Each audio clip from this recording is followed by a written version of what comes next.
Mm.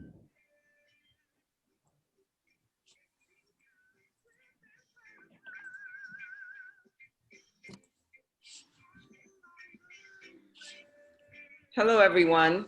This is Linda Johnson, and I am the president and co-chair of Go On Girl Book Club. Thanks for joining us today. We have started a series of conversations with authors that we have read over our past 30 years.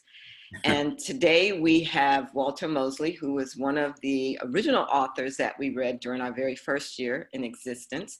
And he will be moderated by Renee Washington, who is from our Alabama 1 chapter. And she will be assisted with Julia Chance, who is from New York 1, who will handle the questions at the end of our presentation. So I am going to turn it over to Renee now so that we can all get started and have a great conversation with Walter Mosley.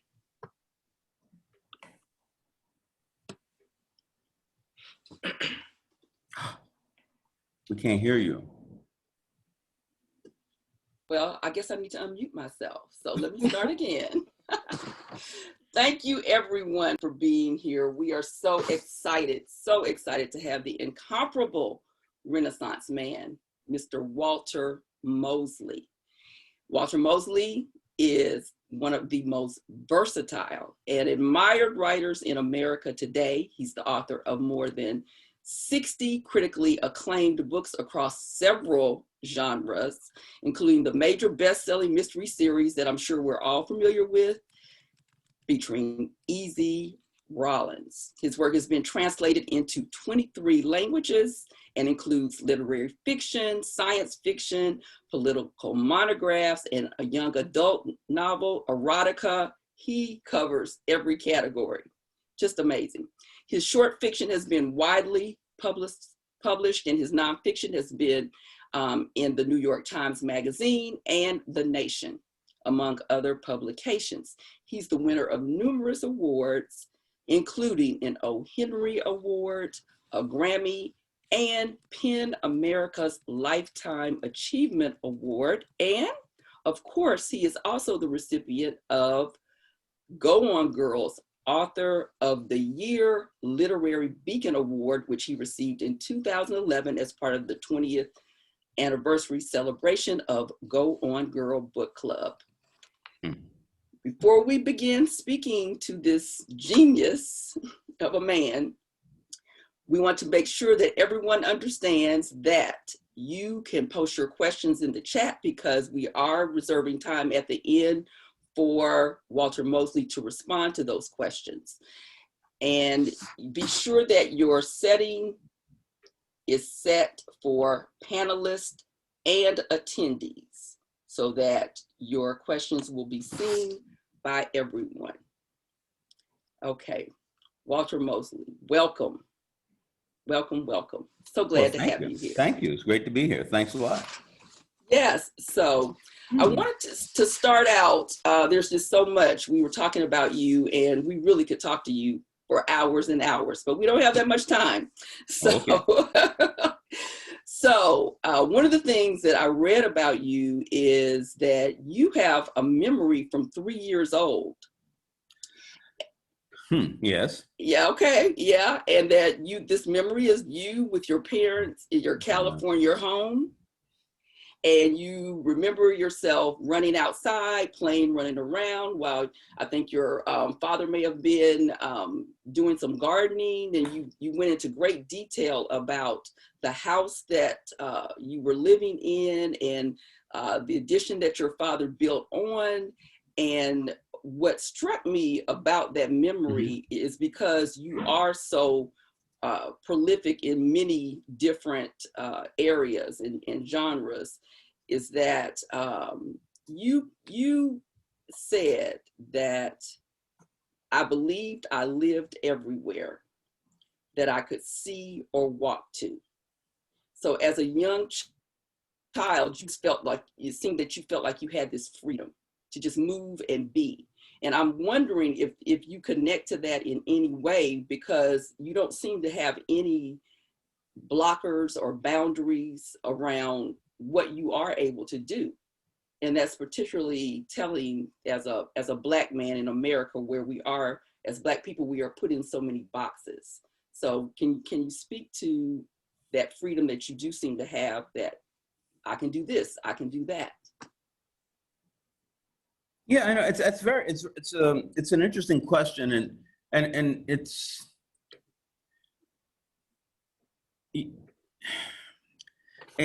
and if I look at it in a really broad, if I look at particularly, yeah, that's kind of who I am. I'm an only child, and my mother was an only child, and my father was an orphan, and so everybody felt that all the responsibility was theirs, and in feeling all the responsibilities, then you have to know everything, you have to look everywhere, you have to feel everything, but there's another way, of thinking about it that, I feel that number one, I don't believe in the existence of white people. So we'll just get that out of the way. Like, if I say white people, I don't really mean it, because I don't think there's no white country, no white language, no white culture, no white physique. There's no white anything, but one of the things that when I started writing about Easy Rawlins, the things that Easy would talk about, he said, well, I was poor. He said, I was so poor that I didn't even know there was a depression. He said, I was just poor. They said, there's a depression. I said, well, what does that mean? He said, well, it means it's hard for you to make it. And he said, well, it's already hard for me to make it. I guess, I was always there. But when you're in that position, you have to know everything. You have to know how to cook, how to clean, how to fix machineries, how to sew clothes, how to get from here to there, considering you don't have a dime on you.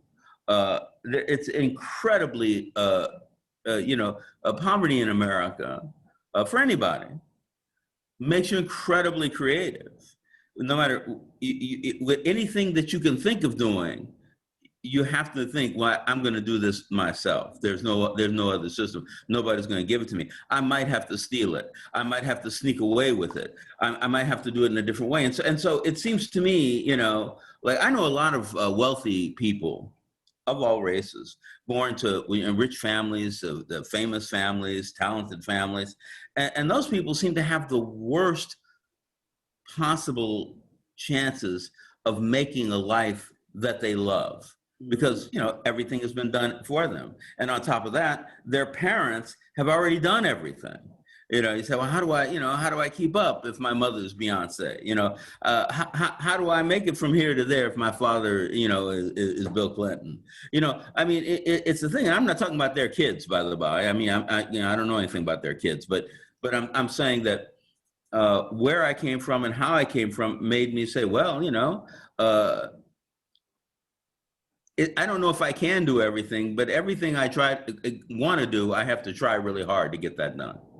And I think that's the best way to go about answering that, because, and I think there are a lot of people who get cut down along the way, by the schools, by the job, by the how they're raised, by the police, by the military. A lot of people are cut down along the way.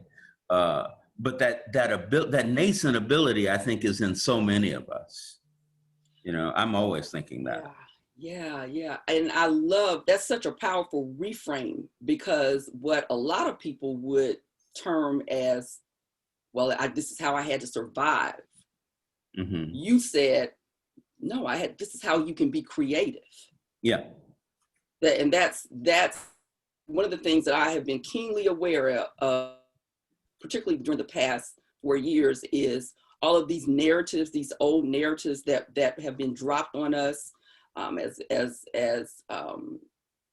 a people, particularly Black people, and how we've been allowed others to define us. And so for you to say, well, I do all these things because that's the way I can be creative, and that's the way I can make it, and that's the way I can be independent and autonomous in this world. And so that's well, coming from two kinds of music, I was watching a documentary on Robert Johnson, you know, and when Robert Johnson won a guitar, listen, believe me, he couldn't buy a guitar. You know, a guitar costs a whole $3. I mean, there's no way in the world he's gonna get that much money to buy a guitar. So what he did was he took wire and he put 3 nails or 4 nails at the top of the first floor, or the only floor of his house, and then 3 nails at the bottom, and then he strung wire across that, and he played that, and that was his guitar. His guitar was his house. You know, I got a house, therefore I got a guitar. And you see this extraordinary stuff. And then you see hip hop, you know, from the very beginning, even before it was hip hop, like, you know, when the Fat Boys were singing, everybody else had these machines to make noise. Fat Boys just had their mouths, you know, so they did it like that. I think that there's so much creativity in the Black community, among the working class, among the middle class, even among, you know, the extraordinarily poor. You have people who they make a life out of whatever they got in front of them, and I think that's it's such a wonderful, certainly a wonderful thing for Black people in America. But, you know, for any creative person, for any person who's there and somebody says, well, you can't do that. And say, well, man, yeah, I could do that. And I'm going to do that, you know. And somebody said, well, I got a college degree. I said, well, man, college degree people, they just go out and look for jobs. I'm going to make myself a job, you know. And if you can make yourself a job, make yourself a position in the world, then, you know, you've done something. Absolutely. And to your point about the Black working class, I'm so glad you said that, because when we just hear the term working class or middle class, then that typically is being spoken of that group of people that you say don't really exist.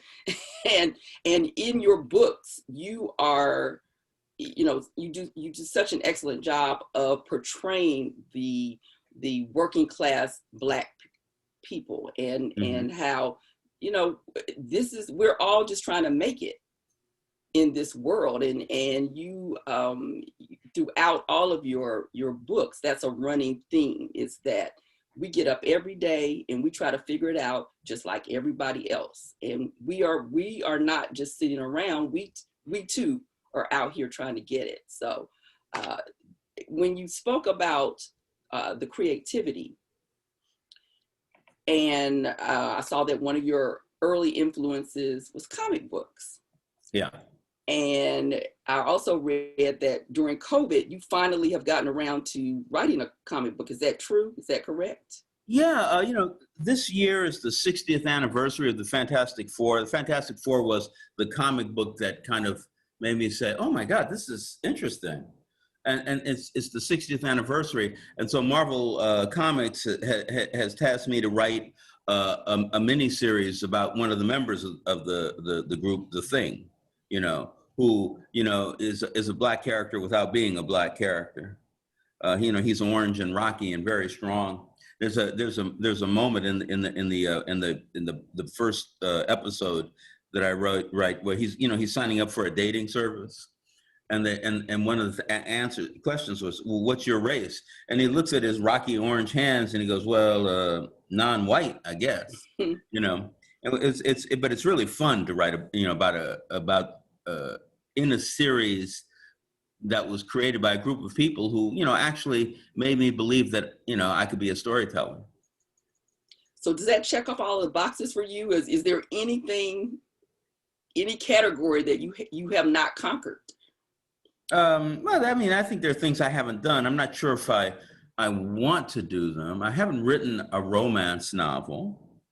I haven't written a romance novel, and that might be the only major genre thing. There's some action, there's a whole bunch of action books that I haven't written.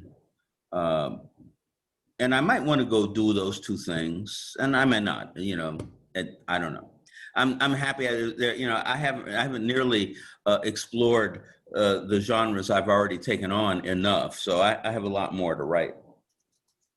Well, I also read that you don't define yourself as a particular title or role, that for you, it's more about leading an interesting life as opposed to boxing yourself into a particular category. So would you say that, well, I would say you've led an interesting life. And so so to that end of you know, what would you like to look forward to? You know, you said you might write a romance novel. Is there any other, you know, do you foresee ending anything, or do you just, you know, continue to just to new possibilities? You know, a really good friend of mine died today, a guy named Walter Bernstein. Walter was 101. So, you know, one might say, well, you know, he had lived a good long life, and he did. But, you know, when you lose somebody, you lose them. It's, you know, say, well, oh, he was old enough, I could lose him. You know, Walter, you know, is a tiny little, he's like 5 foot tall, maybe, you know, a Jewish guy from you know, New York. He's definitely a communist.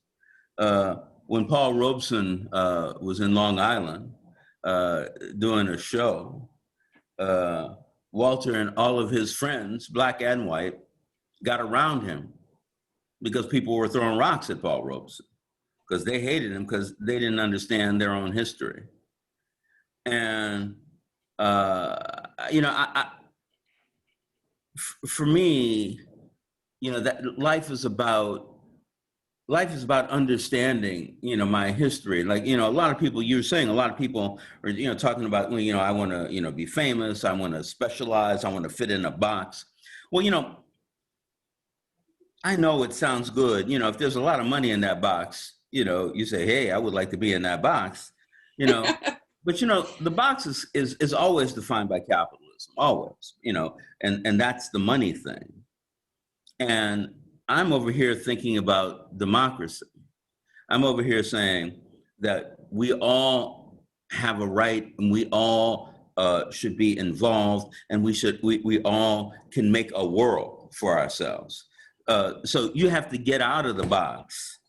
You definitely have to get out of the box if you want to go over here and say, I'm going to be a participant in democracy, which, you know, we just have that big experience right now where, you know, half the country, you know, 80% of the people in the country who can vote, you know, they said, well, we're going to have a democracy. That's more important to us than, yeah, no matter which side you're on, right. It's more important to us, you know, and for me, I'm not so interested, if being in the box means I can't be a productive member of society, which I think is true, then I definitely don't want to be in the box. The box becomes, you know, it's redundant, it's boring, but also it carries with it a certain patina of evil. Mm. Yeah, yes. There's a philosophical bent to your writing. Your characters drop all kinds of pearls and gems.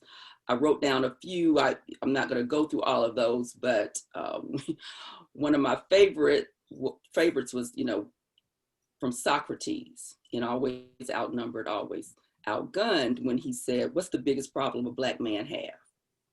Being a man, that's what. Mm-hmm. Standing up and saying what it is we want and what it is we ain't gonna take. Yeah. And all throughout, you know, your characters, they will, you know, drop those pearls, and I even saw that your dad, when during the watch, and, you know, he was just conflicted about, you know, what to do. Do you go out in it? Do you stay in? You know, do you go out? And you said that he said that he, you know, I know it's wrong, but I want to do it, but I can't do it because it's wrong. Mm-hmm. And that was a big lesson for you, that the big lesson was the ambivalence of rage and violence, belonging and not belonging. And that was one of the best lessons that you ever received about being Black. And yeah. Go ahead. And it's a lesson that we all get so often. Last night I was watching, they had all these interviews in the 30s and 40s of Black people who had, went all the way back to slavery.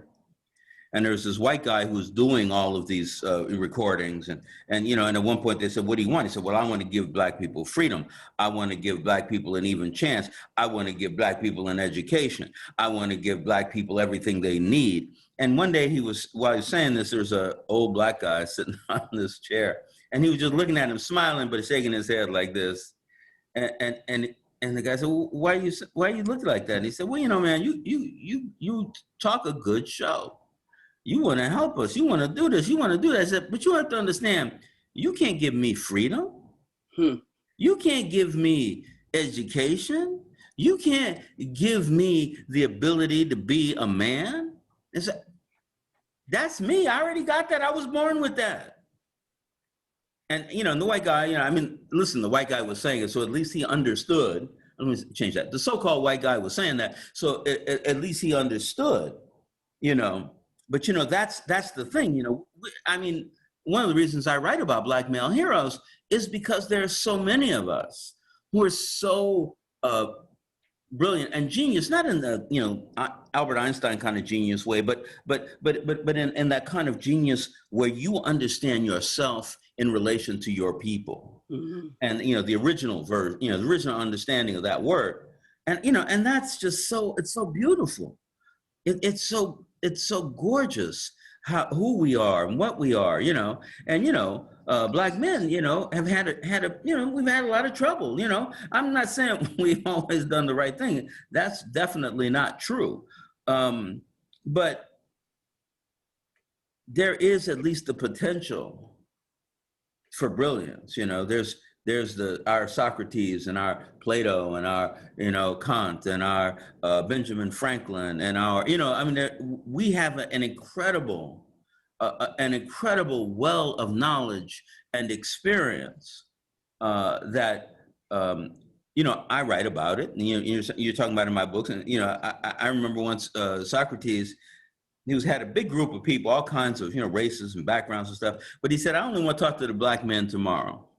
And he put them in a room and he said, okay, now what's a Black man? Now there's a light-skinned man over there and a really dark-skinned man over there, and they were having troubles because of the way they looked. And there's a gay Black man over here, and here's one that's married to a Korean woman, and here's this and here's that, And Socrates was saying, he said, we got to get ourselves together, understand how we work together, before we can go out there in the world and start criticizing other people, because, we haven't even been able to define ourselves. Socrates, said things like that, did things like that, but, and he's somebody I write about it, but I'm writing about it because there's a million men out there who do this.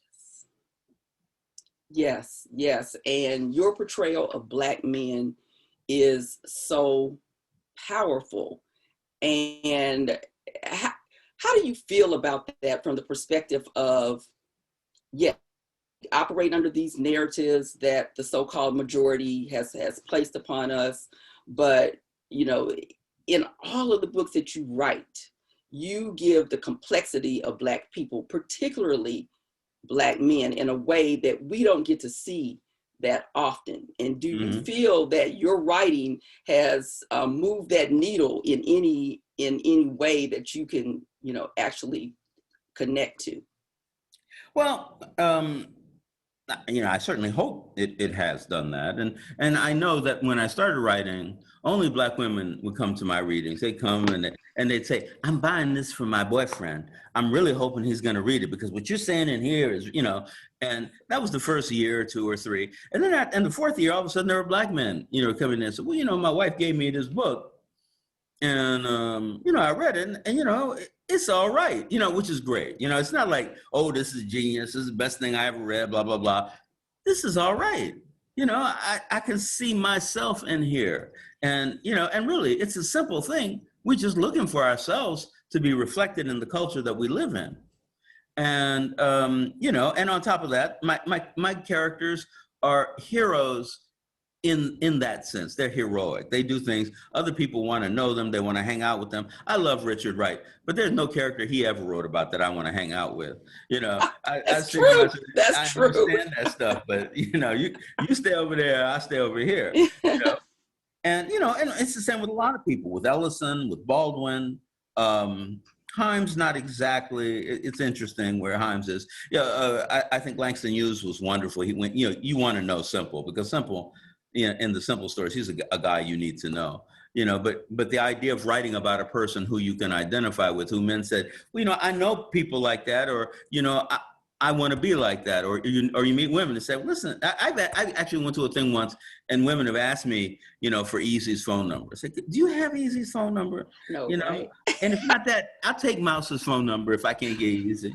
You know, and you know, you kind of said, wow, that's really cool. It's a thing of saying, well, you know, this is I'm writing something. In a way, I'm creating it, but I think in another way, it's the thing. What I'm talking about is what a lot of us are looking for in life. Yeah. Yes, there is an accessibility and a connectivity. When I'm reading, I was like, oh, okay, I can see my dad in this. Mm-hmm. I can see my husband. Mm-hmm. I know a guy like that. And you're right. We just don't get to see that in many movies and books. Right. And, we you know, don't. Yes. Okay. Nobody wants to hear it. I know, because it's like it's unbelievable. And no, this is our reality. Yeah, listen, I'm trying to sell television shows forever, and I'm saying, well, here's, you know, this black hero and he does this, and they say, yeah, well, you know, like when I was doing, I'm doing a television series about Snowfall. Well, I'm doing that, but I'm also doing one about my book, The Last Days of Ptolemy Gray. It's going to star in Oh, Sam really? Jackson. Okay. Yeah. Excellent. And you know, when I was talking to, you know, an editor about it one day, I was talking about Ptolemy. You know, Ptolemy is like what you would define as a soft-spoken nerd, you know. And he said, but yeah, when he was young and when he got dressed up fine and was out in the street with the women, and I said, man, my character never did that shit. He never did that. I mean, you making this up. You just think that all black people are like that. Some black people are like that. Other black people would like to be like that, but we're not. And it's a, you know, it's a thing, you know, and when you're reading about yourself, you do want to read the truth. You don't want it to be Shaft. I don't have anything against Shaft, but you know, Shaft is not a real character. Right. You know, any more than James Bond is a real character, or Clint Eastwood and his many things is a real character, you know. And what you want is somebody who's absolutely real. Sometimes that's a person like Easy, which is wonderful. Sometimes it's a coward like Jackson Blue, but who's also a genius. Sometimes it's a guy like Mouse, who says, either you kill me or I'm gonna kill you. That's the rules. Yeah, I had an uncle that they said cut somebody up every. So when I'm reading Mouse, okay, that could be. I can connect to that.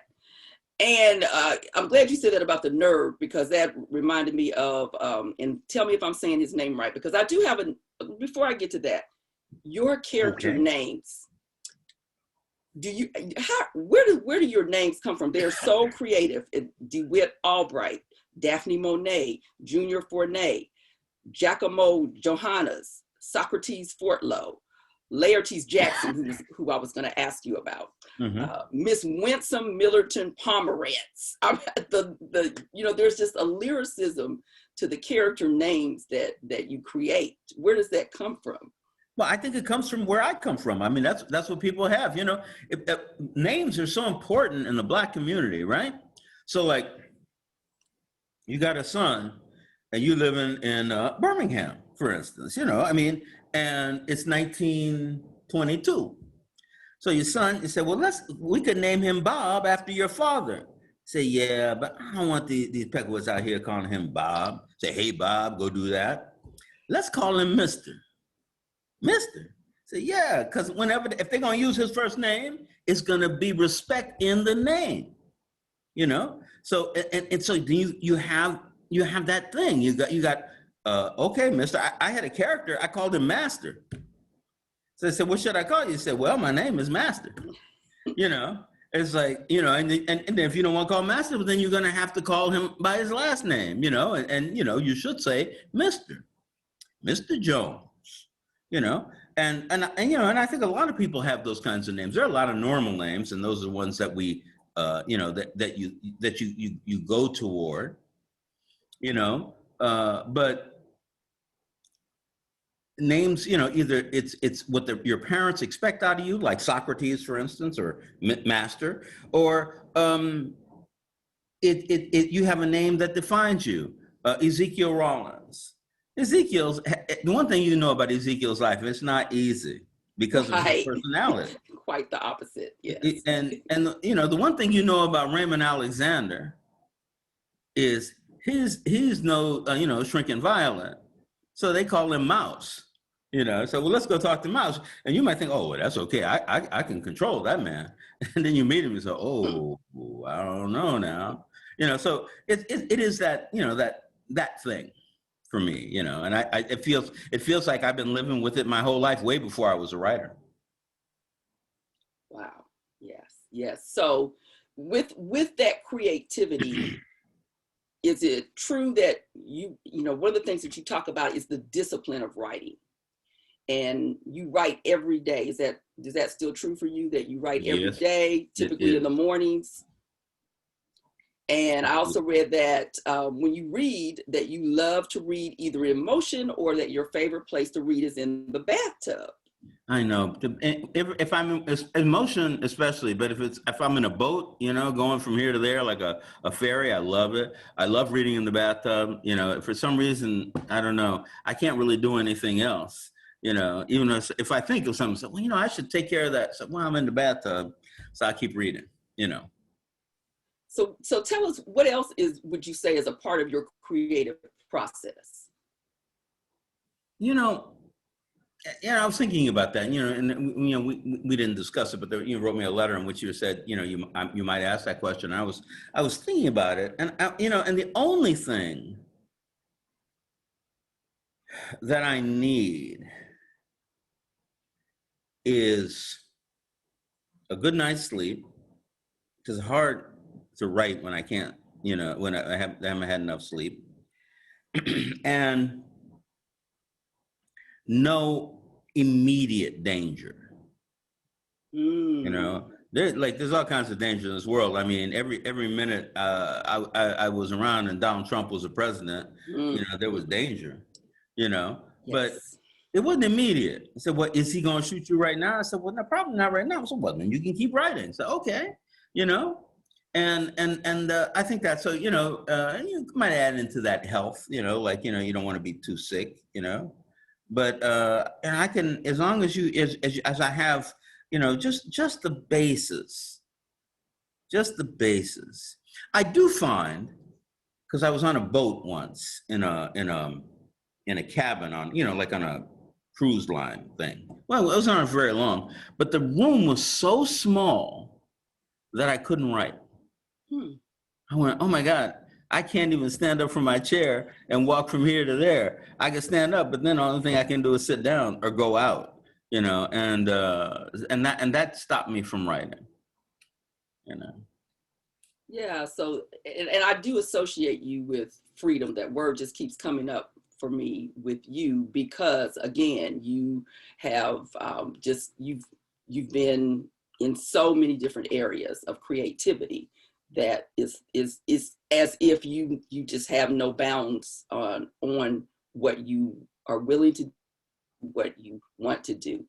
And so as we go ahead. I want to know, because you said from before you were going to ask a question about Larities. Oh, you know, yes. my collection, The Awkward Black Man, and I really was interested in what you were going to ask about him. So, okay, can I have that question? Yes, you can have that question, because him to be such an interesting character.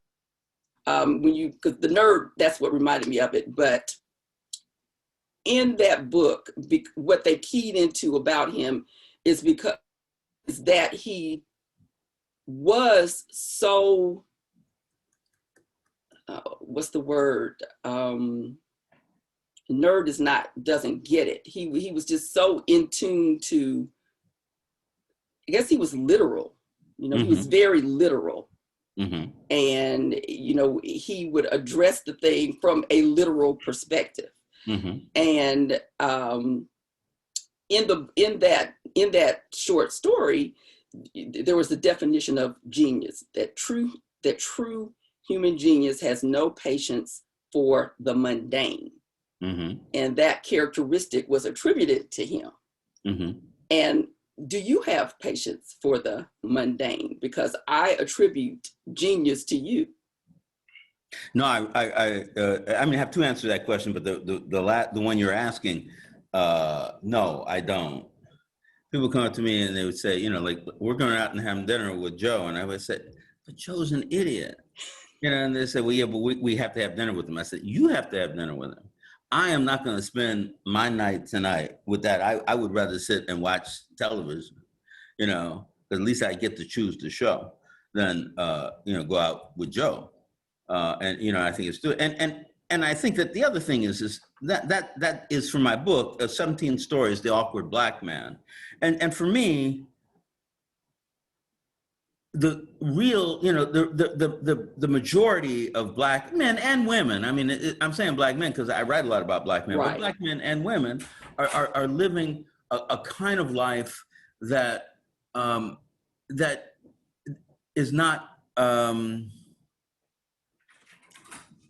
displayed in American culture. You don't think of the guy who keeps the lion in the apartment next door to him. You don't think about the guy who a Black scientist who it synthesized birth control. You don't think of the guy who you know, goes out into Central Park and listens for birds, you know, and when some white girl comes up to him and says, you know, you attack me. We don't celebrate those men. And if you don't celebrate, you know, real natural men, you know, Shaft, even when Shaft exists, nobody wants to marry him, you know? I mean, nobody wants to, you know, wake up every day with him and say, listen, I've been having this problem, and have him look at you. Oh, that's very interesting. So the sync is not working. And every time it's not working, this happens. You know, you want that person because they help you solve problems, but you also want them because they're so interesting. You know? Their view of the world is a view that nobody else has, you know? And there are all kinds of, you know, Asian people, white people, Hispanic people who are like this also. But there's a great deal of Black men they're just so, I mean, like, they're just so wonderful. And I wanted to write that group of stories, Laertes, you know, being the last one, just to understand, you know, who we are, who we can be. When you look at your child, you know, you don't say, well, you got to be either Martin Luther King, the drug dealer of Harlem, the butler, or, you know, or something else. You know, you could say, well, you could actually ask your child, well, what do you want to be? You know? Yes. As we come to a close, we're going to open this up in just a moment for additional questions, but I would be remiss if I didn't ask you about the upcoming book, which is the latest in the Easy Rollins series. And, you know, I think it was it Blonde Faith?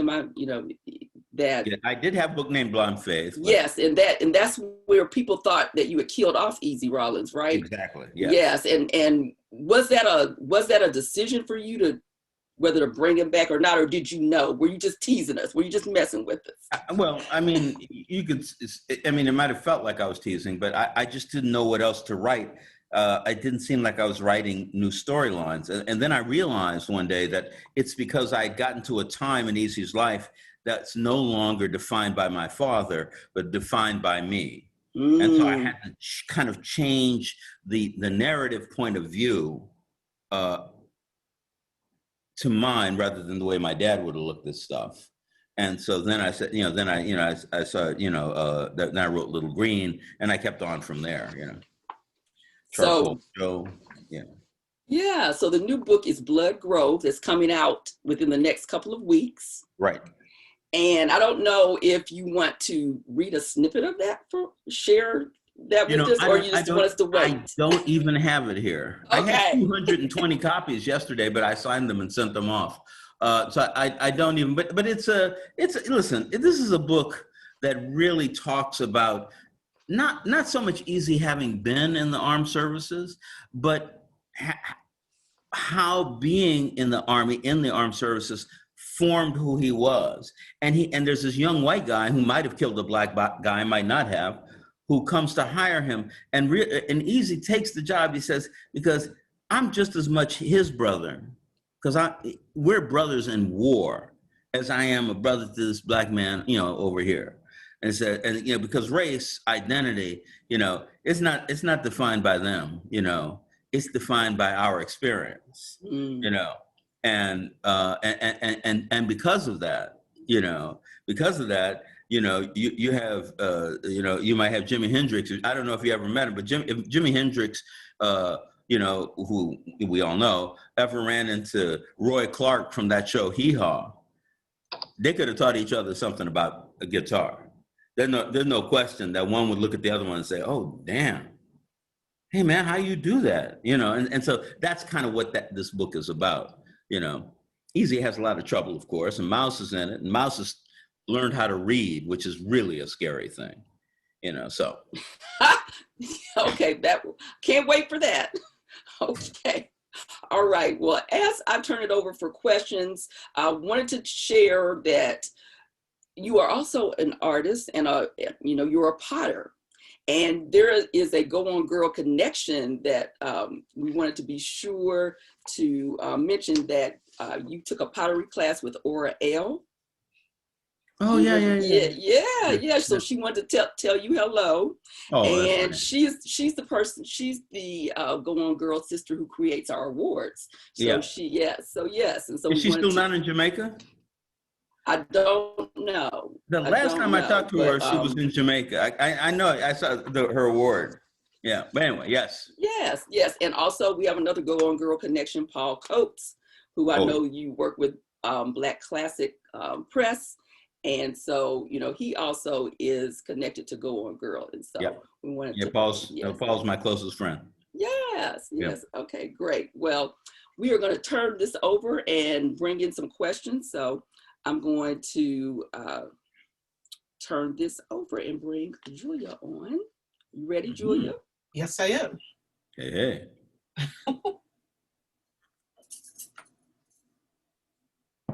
Okay. Can everybody see me?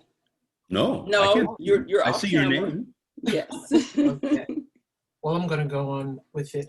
Our first question is from Lisa Johnson from Alabama 1.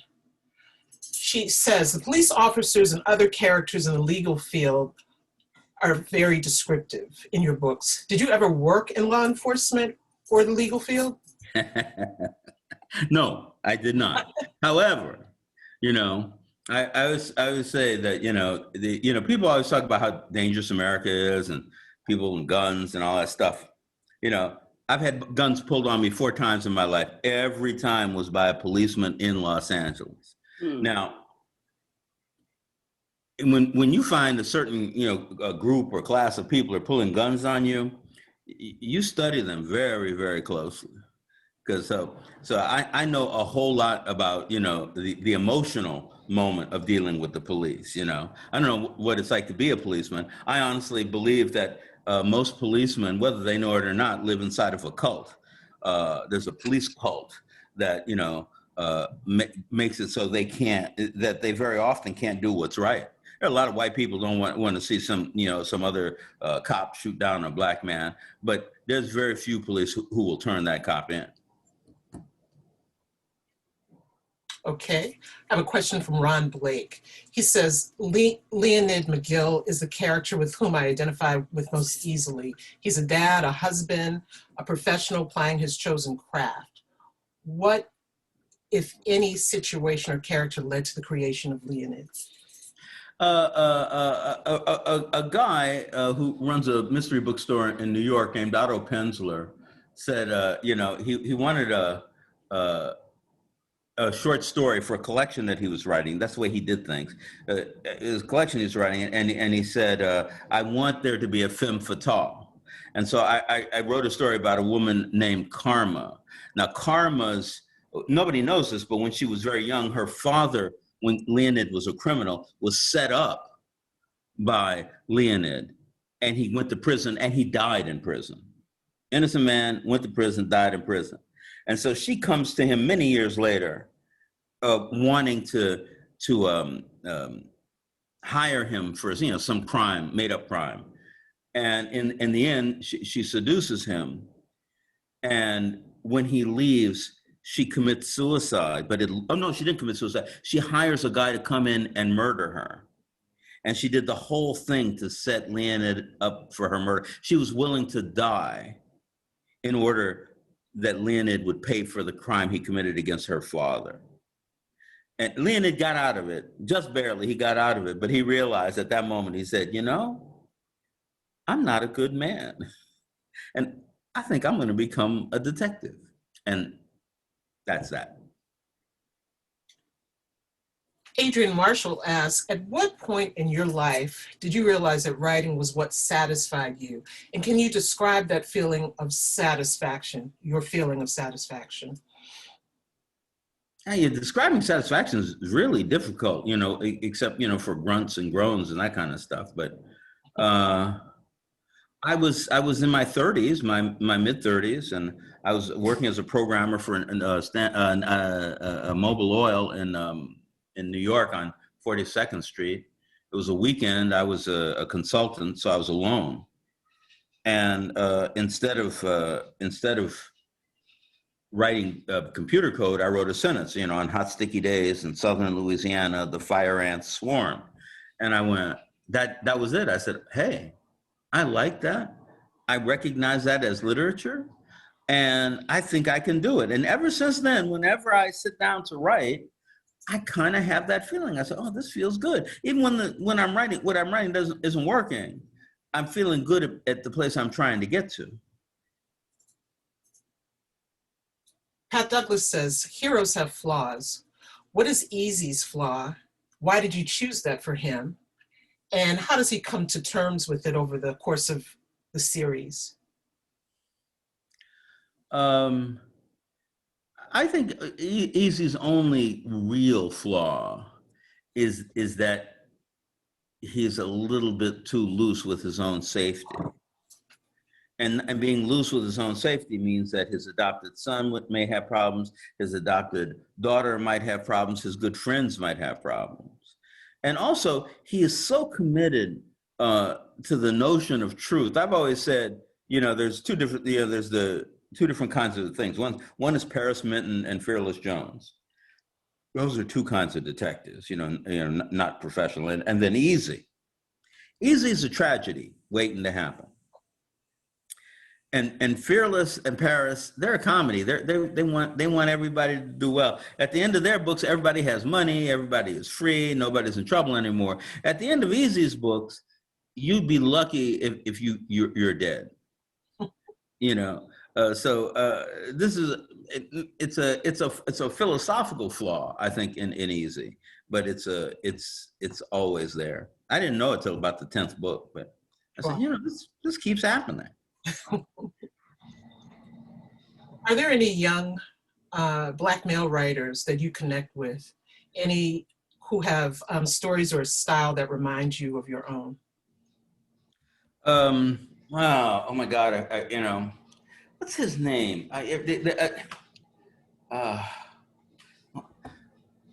His first name is Sean.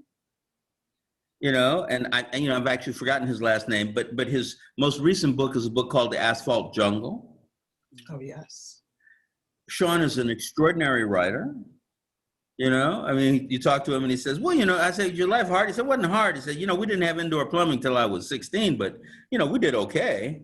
He's a really a wonderful writer, and our writing, there's a sympathy between the two, He and I both belong to an organization that has between 200 and 300 members called Crime Writers of Color. Men and women, all of whom, write various kinds of crime books. And there's a lot of them that I like and respect. I can't so much, let's say, there are not a lot of, most writers are kind of unique. And I think that Sean is certainly unique in his own way. But what is it? It's asphalt. It's not asphalt jungle. It's asphalt. I hate this, Anyway, his name is Sean, and the first word of his book is asphalt. Sean, S-H-A-W-N. Okay. PG St. Luce asks about your decision in 1997 to turn down a large advance from a major publisher for Gone Fishing. What made you choose Black Classic Press with Paul Coates? Well, that same publisher had turned down the book and kind of insulted the book, kind of told me it wasn't a book. And then all of a sudden, when things were going great, they said, well, we could do it. But I had been told, Max Rodriguez said, I was one time at a place, he was giving a talk, and he said, if you're a successful writer right now, say every once in a while, every fourth or fifth or sixth book, maybe you can give something to a small Black publisher. Help us out. Don't wait until people aren't publishing you anymore to go to these publishers and beg them, to publish your book. And I said, wow, that sounds so true. So when something is true, then, all other things being equal, you should try to do it. And, I looked at all the various publishers, very many wonderful ones, but Paul was the one who most resonated with me. And so, we did it. We went to the publisher. The publisher said, well, why don't you just be the editor and we'll do the publishing. And, I said, no, this is Paul's book. You're not publishing it. Paul's publishing it. If you want to, give us some guidance or give us some help, that's fine. But this is Paul's book. And Paul later said to me, he said, Walter, I wasn't happy when you said that. There was money that they were going to come. He said, but in the end, I realized you were right. This was you and me. It wasn't them. And, it was a fun time. Kathleen Franks asks, do you feel that the existence of media production companies and movie studios owned by Black people, Oprah and Tyler Perry, for instance, will eventually lead more receptivity to your screenplays and scripts? And have you thought about doing a web series like Issa Rae did for her awkward Black girl character in order to stay true to the vision you have for your characters? That's a two-parter. Web series is too much for me to think about. I mean, I was a computer programmer, but just to try to do web series is, too much for me. I think that it's wonderful, what Tyler and Oprah are doing in their ways. I think that America, Black Lives Matter. I was talking to young Black women, and they were very upset about the people marching in the streets and the violence and the threats from the police and Trump wanting to call out the military. And they said, this is terrible. And I would say, well, actually, it looks pretty good to me. And they would say, well, what do you mean? I said, well, number one, like one person got killed, not 44, like in the Watts riots that I was aware of. And also, it's not just Black people out there. There's all kinds of white people marching, and and all kinds of other people, Asian people, Hispanic people. They're all saying this is wrong. A man, or a woman has been killed in this wrong way, and these police are not paying for it, and we want to stand up for it. I was like, damn, things are getting better. I mean, they're not best, that's for sure, but things are getting better. More and more people are working together, holding together, standing shoulder to shoulder out there on the line. And that's what you want. We're Americans. We are Black Americans, but we're Americans, and America should stand up for us, And so that being said, I think that is having a great impact on filmmaking. I'm walking into rooms nowadays saying, I'd like to do this show with all Black cast. They say, that sounds great. They used to say, well, is there any white people in here? Okay, we have a Trekkie. Rick Forrest says, tell us about your Star Trek experience. Any new science fiction for us in the future? Well, I was talking to Tananarive Due the other day, and her husband, Steve Barnes, has written, I think, quite a few Star Trek novels. We and know you the know, folks. and other novels, and you know, and we were talking, and I said to her, I said, well, you know,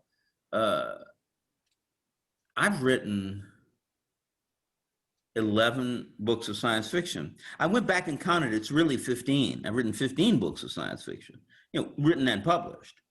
And she went, really? You have?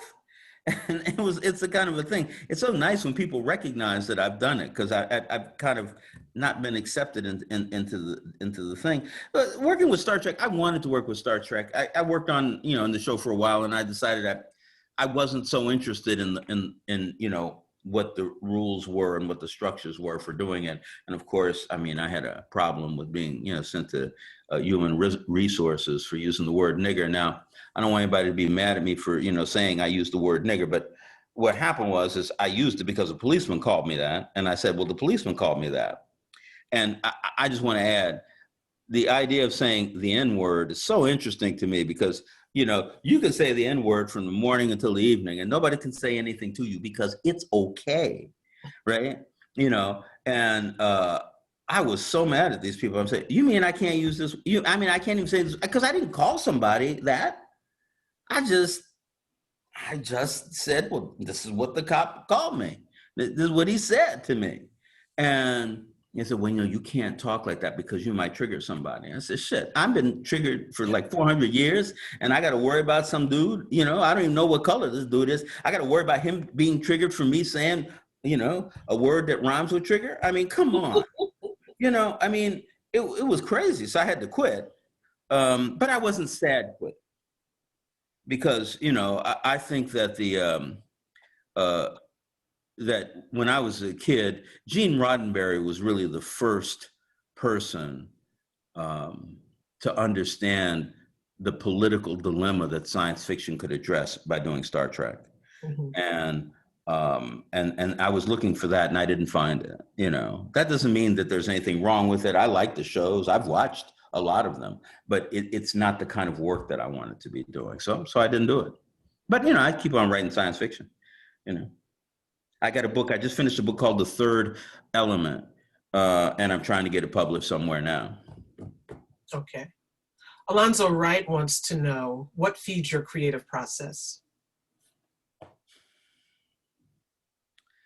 I believe that all art is buried deep within the soul of the individual and also the culture. And that all art, be it a painting, a sculpture, a novel, all art is bigger than your head. And that every day that you write, you know, with some kind of spirit toward what you're trying to say, that ignites all of the stuff going on in the unconscious, the place that's bigger than your head. And when you sleep that night, all these things start to happen and regurgitate and stuff. And the next morning you wake up and there are new ideas or new notions in your mind. And that's where my creativity comes from. It comes from a place I don't exactly know, but it comes with regularity every morning. Joy Davis asks how this pandemic period has been for you. Yeah, well, you know, I mean, it's horrendous when you think that by the end of this month or next month, 500,000 people in this country will have died, more than in any other country, percentage-wise more than any other country in the world. America, you know, always talking about how great we are. We can't even save people here, but, you know, that had a lot to do with our president. But, you know, I'm not the kind of guy who likes to get up in the morning and go to work. You know, that doesn't please me. And so if I can be in my house, not bothered by people, not being told I need to go places, and work on my writing, my drawing, and the other things that I'm involved in, that's like the best possible thing for me. Also, I have lots of friends who, you know, I have one friend, she really wanted to She was already a painter, incredibly talented, but she needed the time. She was working 40 hours a week, 50 hours a week, 60 hours a week. She didn't have much time to do her painting. Now she's at home and she's done these giant paintings, 10 feet high, 5 feet wide, in oil. I'm like, damn, this is great for her and for lots of people I know.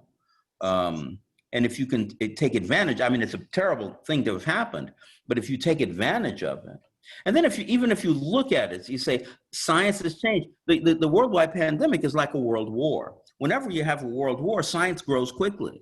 We see that by the vaccine. 95% vaccine that they do with computers and new knowledge. And on top of that, it's terrible that we have COVID-19, but that's a lot better than Ebola 7. Right? Right. And so one of the things that we've learned is we've learned how to deal with it. So when and if, but probably just when this happens again, we'll be prepared to know how to work right with it immediately. And so there are optimistic moments, there are terrible moments, and the worst of which is, poor people of color. They're the people who are suffering the most in America. And that's terrible. That's awful.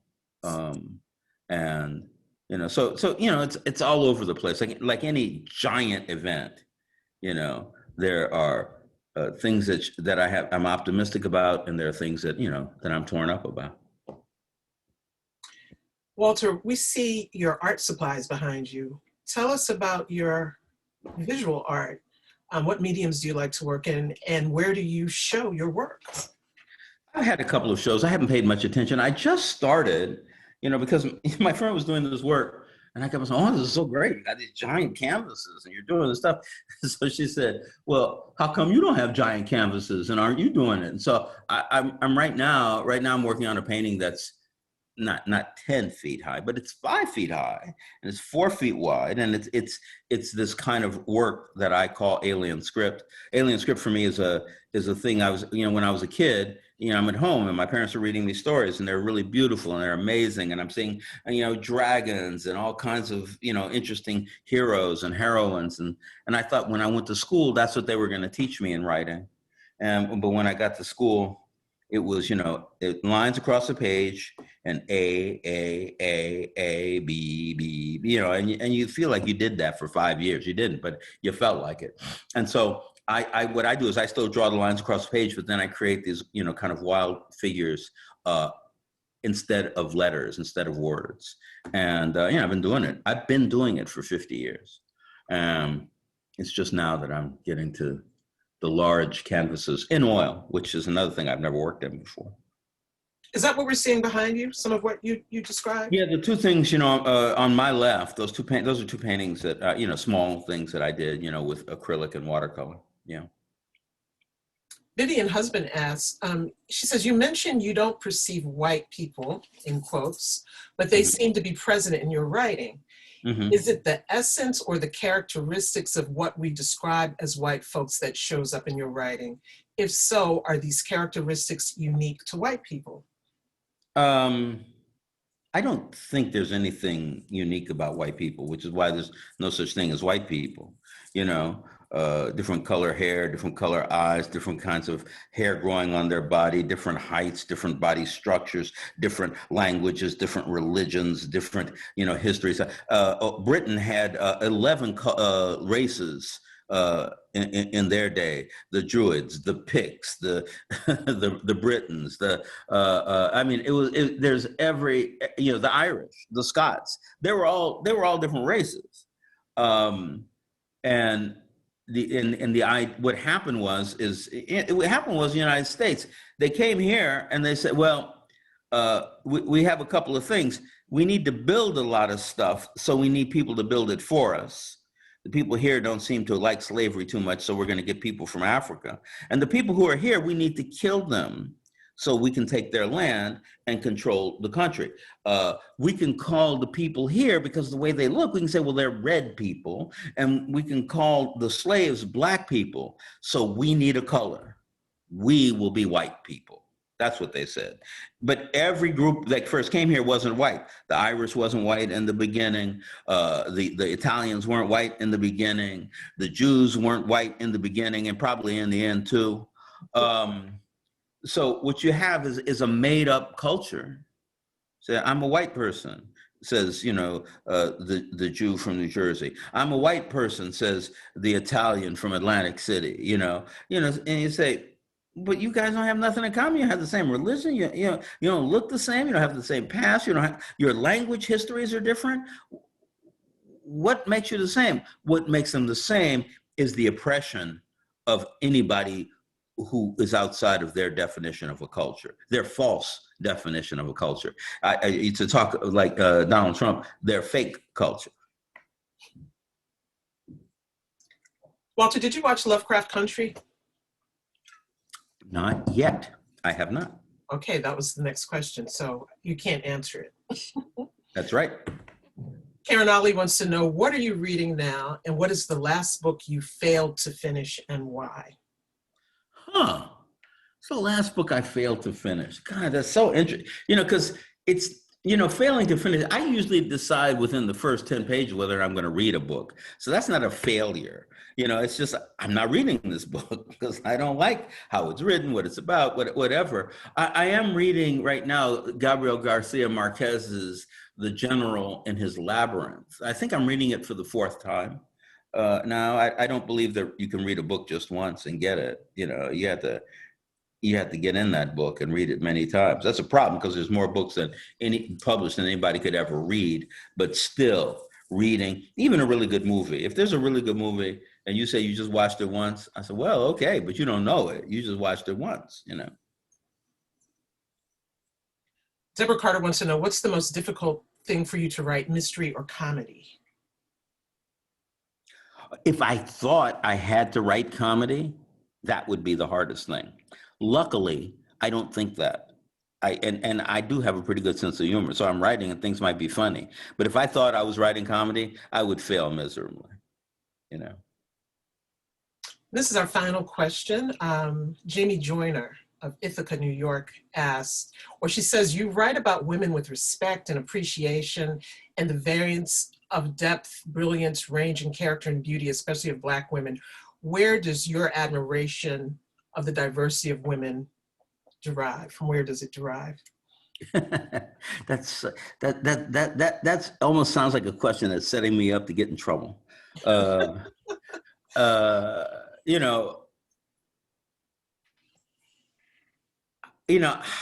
don't know.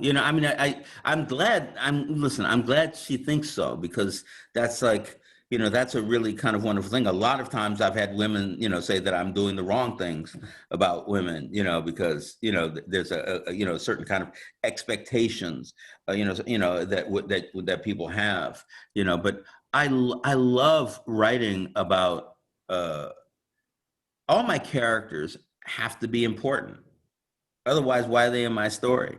If the only thing a character does is sit at the stove and boil grits, I'm saying, well, oh, the grit boiler so no, but instead it's Etta Mae, and Etta Mae, she's a real interesting person, almost any woman needs to be. There's a new woman, a woman who's a part of the Viet Cong in Vietnam, who worked for Tu, and then she's gotten out, and now she's in America, and she has a big scar on down her face. She's quite beautiful, but she has a big scar down the side of her face, and she and Mouse have fallen in love with each other. I mean, they just have fallen in love with each other, and it's so interesting to talk about somebody. She's a really good mechanic. He easily looks at her and he says, I don't mind talking to her, but if she got mad, I would run, because this woman is as scary as Mouse is, and it's just so much fun to create that character. When you look at the history of the North Vietnamese and the Viet Cong, and they kept building that roadway every night. The Americans would blow it up every day. Every night they would rebuild it. Half of that group of people were women and men, side by side, guns in hand, shovels in hand, rebuilding that road every night. As long as you don't start thinking about women, the way it comes, through our culture, about, what the woman's job is, what they're doing, where they're going, as long as you remember that a woman can do anything you can do. And there's some differences, but there's a lot of similarities. And so when you're writing about a woman, when you're creating that character, you have to create that character in a real sense, And so I actually, a lot of people say, well, I don't even believe, what these women did. I said, well, that is because you don't know the women that I know, from Texas and Louisiana. You just don't know those women. And also, from my, Jewish side of my family, women who fought, against the Nazis during the war. You got people who, these women can do stuff, You don't understand, a Black history in America if you don't think that, because, civil rights movement has to be at least 60% Black women. Right. It has to, at least 60% Black women, and so those are the people I'm writing about. Okay, that's it. All right. Thank you so much. Well, thank you. Thank you. And I just have to throw in here that when you reference the comedic element of your writing, one of my laugh out loud moments was in Always Outnumbered, Always Outgunned, when the rooster died and said, well, the mofo tried. So, yeah. It just seemed like a fitting epitaph to a great life lived. So, and you have more than tried. So we are so grateful for your graciousness in doing this interview with us. People throw the words around, Renaissance man, genius, but you personify them, you live them. And we are so grateful that you are in the world, dropping your genius on us continuously. And we're looking forward to the new book, and we thank you. And so we thank everyone who has attended and shown up for this event. And we want to be sure that we will be back next Saturday with 3 more authors. On the 30th, you'll see the information for that. You can follow us on Instagram, Go On Girl. And those authors are Bridget Davis, Rachel Housel, and Zelda Lockhart. So we continue these wonderful interview series. So follow us on Facebook or Instagram, Go On Girl Book Club.